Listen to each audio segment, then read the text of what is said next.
The morning mist still clung to the water surface when Clarence Rucker backed his weathered pickup truck into the gravel parking area at Mayfield Lake. At 47, he moved with the deliberate calm of a man who'd learned that rushing rarely improved anything. The aluminum fishing boat gleamed despite its age. He'd spent the previous evening polishing every surface, checking each fitting, preparing for what he'd hoped would be a peaceful Saturday morning. This wasn't just any lake to Clarence. His father had brought him here as a boy, back when the surrounding hills were just farmland and fishing spots were shared freely among neighbors. Now, 3 years after purchasing the property through his family trust, he still felt that same quiet anticipation every time he prepared to launch his boat. He was adjusting the trailer hitch when the sharp crunch of purposeful footsteps cut through the morning stillness. "You can't park that here." Clarence looked up to see a woman in her mid-50s marching toward him. Her short blonde hair was perfectly styled despite the early hour, and she clutched a clipboard against her chest like armor. Everything about her posture screamed authority. The way she planted her feet, the tilt of her chin, the forced smile that never touched her eyes. "I'm sorry." Clarence straightened slowly, setting down his wrench. "This lot is private. Community use only." She stepped closer, her voice sharp with certainty. "You need to move that boat." The words hung in the air between them. Clarence felt a familiar tightness in his chest, the same feeling he'd experienced countless times before when strangers looked at him and made instant assumptions about who he was and what he deserved. "Morning," he said evenly, his voice carrying the kind of controlled courtesy that came from years of practice. "You live around here?" "I'm on the HOA board," she replied, emphasizing each word like it carried the weight of law. "Teresa Holcomb. And you're not on the list of permitted lake users." Clarence glanced past her toward the empty lake. The water stretched out like glass, undisturbed except for the occasional ripple from a fish rising to feed. No other boats, no other people, just the two of them and the growing tension that seemed to thicken the morning air. "Didn't see any signs," he said mildly. "There's one posted near the pavilion. You must have missed it." Teresa's pen clicked against her clipboard in rapid succession. "The lake's restricted to the Mayfield Hills Fishing Club. You're trespassing." The word trespassing hit Clarence like a physical blow. He'd been called worse things, but something about the casual way she said it, as if his presence here was automatically suspect, made his jaw tighten. Still, he kept his voice level. "I've fished here plenty of times. Never had a problem." "Well, you've got one now."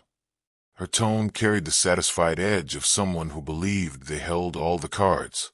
"Either you move your boat, or I call this in." Clarence took a slow breath, his father's voice echoing in his memory.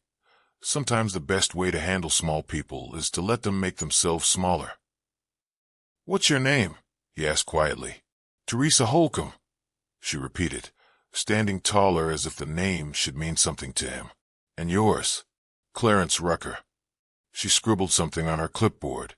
"That boat registered to you?" "It is."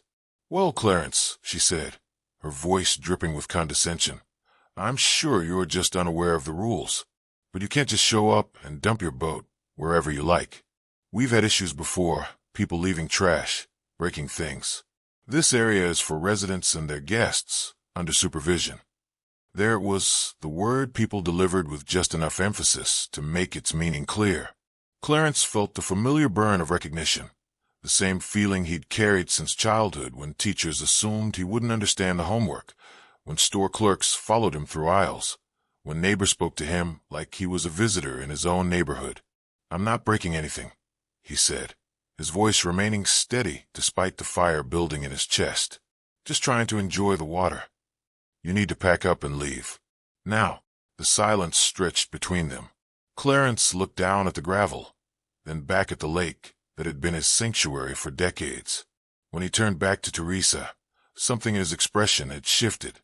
Not anger, but a quiet certainty that she was about to make a mistake she couldn't take back. "You sure you want to push this?"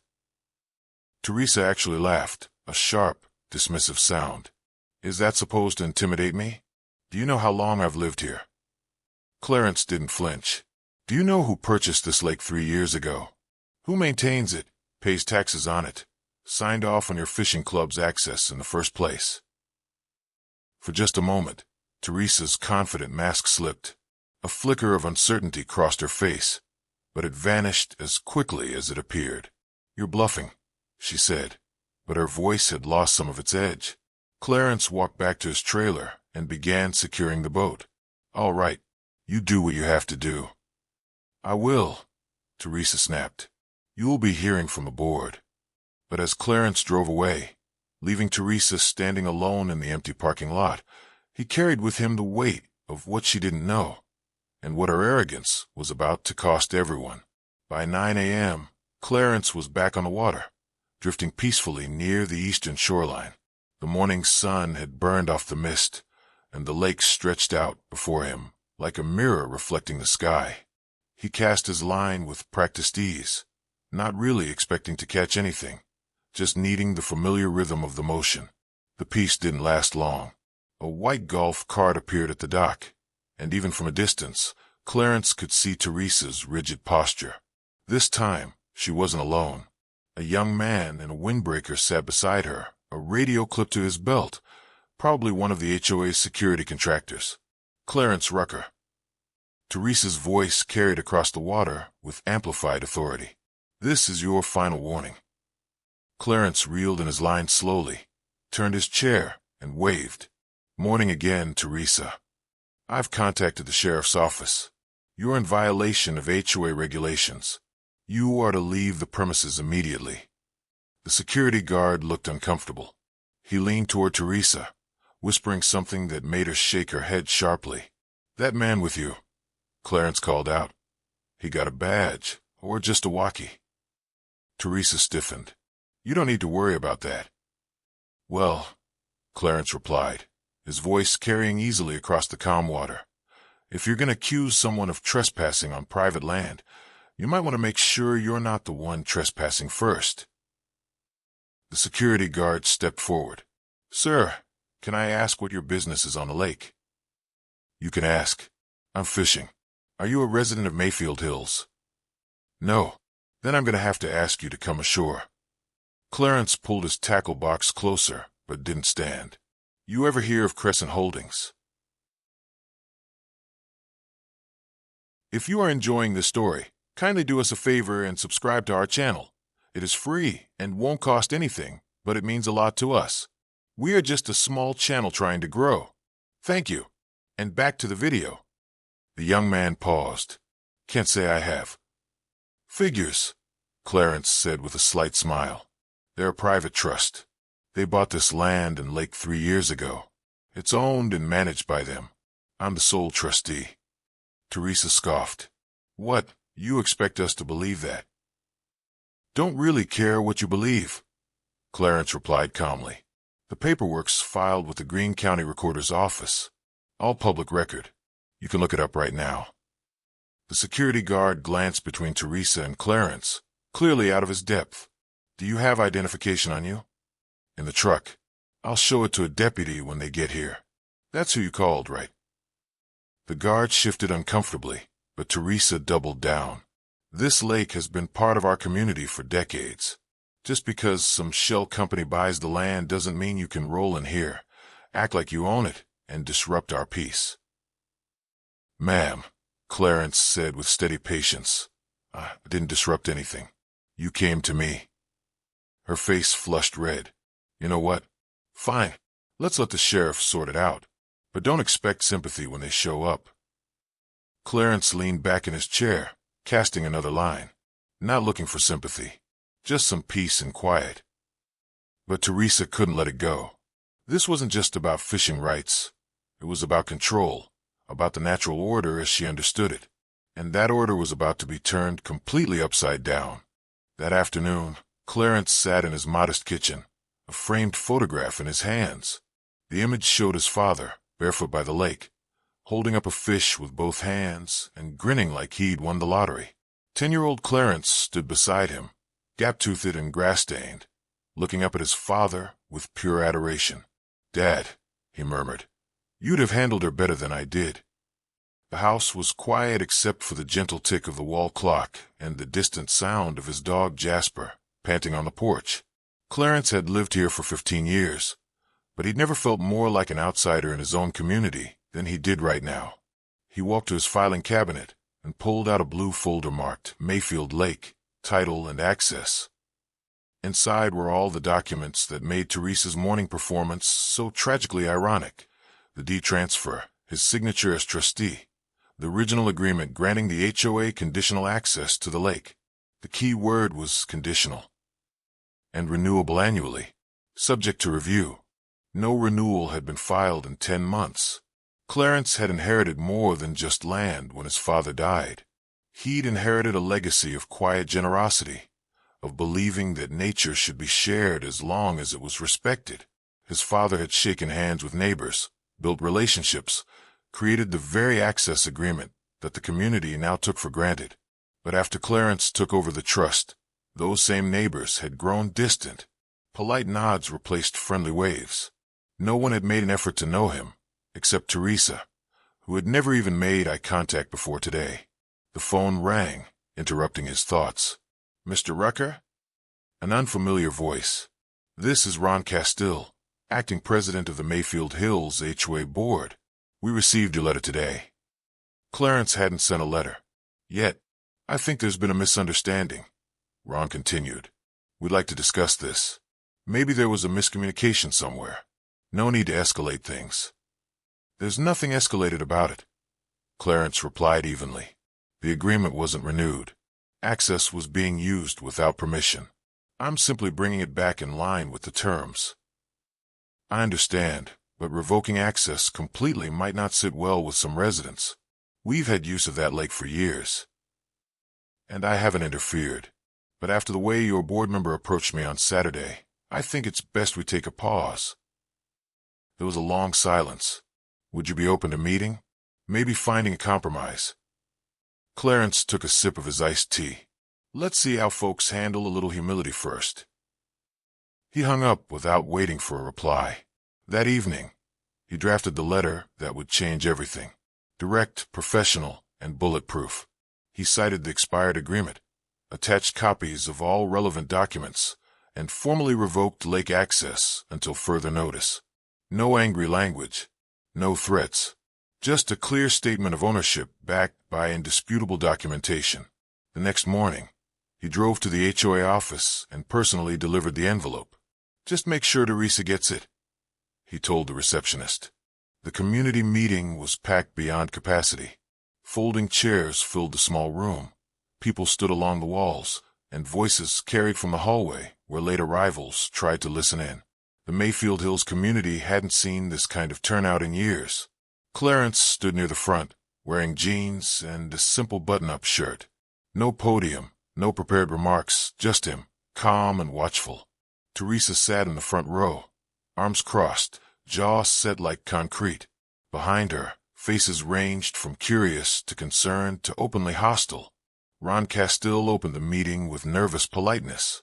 "Thanks for coming, everyone.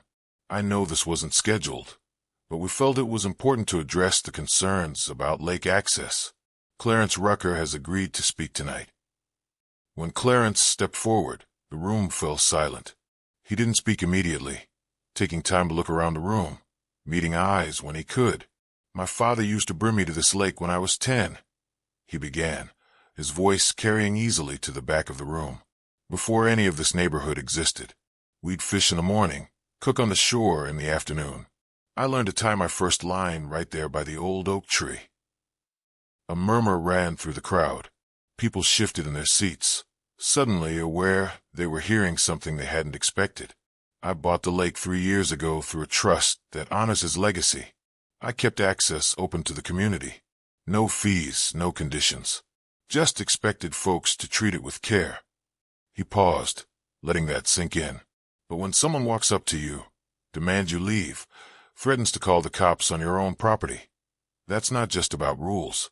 That's about disrespect." A woman in the back called out, "She didn't know who you were." Clarence looked at her directly. She didn't ask. The silence that followed was thick with recognition. Several people looked down at their hands. This isn't about punishing the community, Clarence continued. It's about accountability. You've been using something that doesn't belong to you without maintaining it, without renewing the agreement, and, from what I've seen, without even thinking about who's behind it. He stepped back slightly, not trying to dominate the space. I didn't want it to come to this, but I'm not going to apologize for asking to be treated like a person. That last sentence hit the room like a physical force. Several people lowered their heads. One woman whispered to her husband. Even Teresa seemed to shrink slightly in her chair. "Why didn't you just come to us?" Teresa asked, her voice tight. "Why go straight to shutting everyone out?" Clarence looked her straight in the eye. "You came to me first. Remember? On the dock with a clipboard and a threat." She opened her mouth to respond, then closed it. She sat back down. What followed was 2 hours of difficult conversation. Some residents expressed frustration about losing access to something they'd considered part of their community. Others acknowledged that they'd never thought about who actually owned the lake, or what it meant to that person. An older man in a fishing hat said, "I don't care who owns what. That lake is part of this neighborhood's life. Kids have grown up on it." "Then maybe the neighborhood should care enough to respect the person who's kept it open all this time," Clarence replied. A younger woman asked, "Would you consider renewing the agreement if the HOA handled maintenance and put real guidelines in place?" Clarence didn't answer immediately. He could feel the weight of expectation in the room, the hope that this could be resolved without anyone having to examine their own behavior too closely. "I'll consider it," he said finally, "but I'm not rushing. Not until I know folks understand that this isn't just land. It's personal."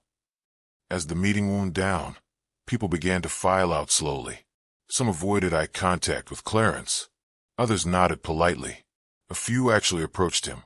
"I'm sorry," said a middle-aged man Clarence didn't recognize. "I had no idea you owned it. I just thought, well, I assumed it was community property." "Thank you," Clarence replied. "That's exactly why we needed to have this conversation." But even as people offered their awkward apologies and promises to do better, Clarence knew that real change couldn't be demanded or legislated. It had to be earned, choice by choice, interaction by interaction. The next few weeks proved him right. Teresa Holcomb resigned from the HOA board 3 days later, citing personal reasons. Nobody was fooled, but nobody pushed for details either. Sometimes the kindest thing you can do for someone who's made a public mistake is to let them disappear quietly. The lake remained closed to community access, but something interesting began to happen. Individual residents started approaching Clarence directly, not through the HOA, not through formal channels, but person to person.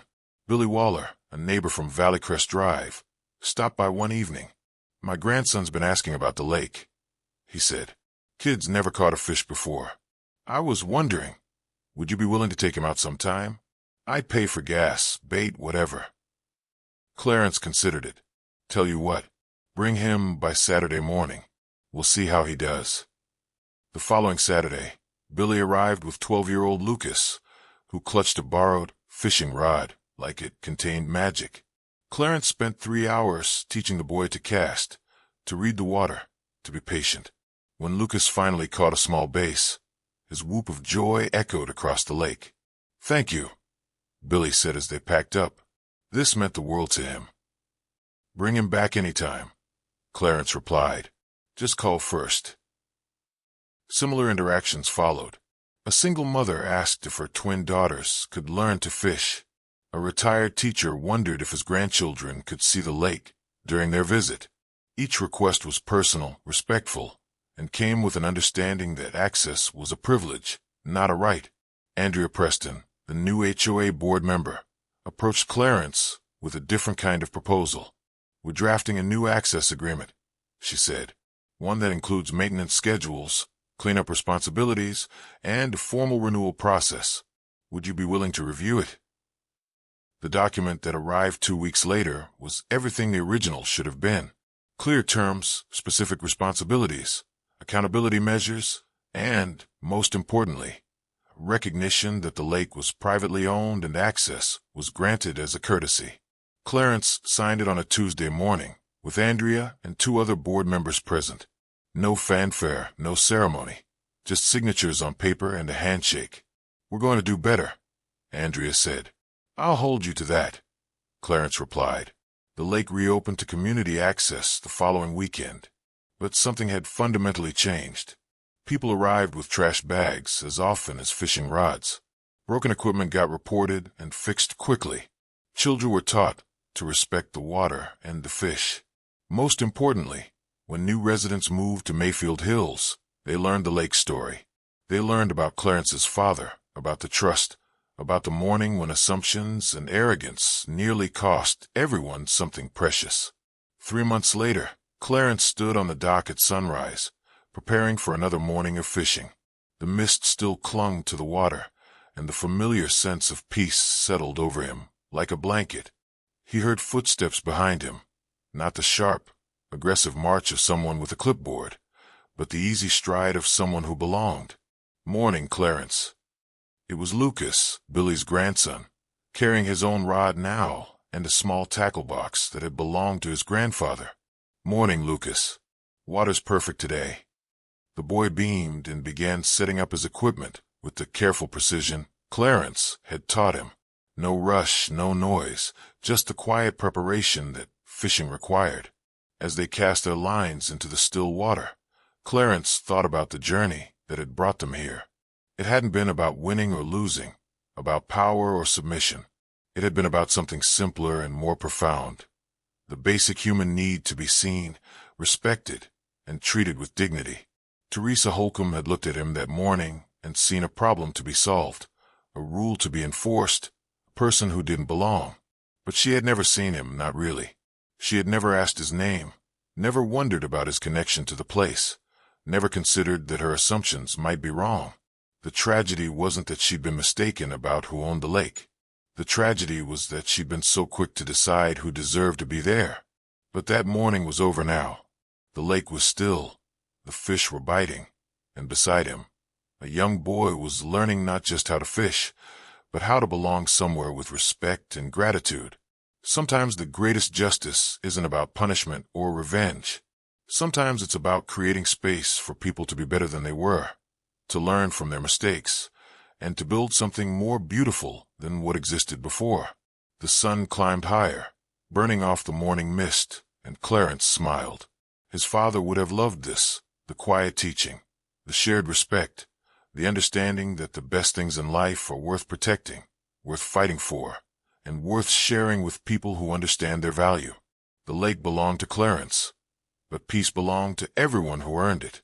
In the end, Clarence never did get that apology from Teresa Holcomb, but he got something better. A community that learned to ask before assuming, to respect before demanding, and to understand that true belonging comes not from entitlement, but from earning your place through kindness, respect, and genuine care for the things that matter most.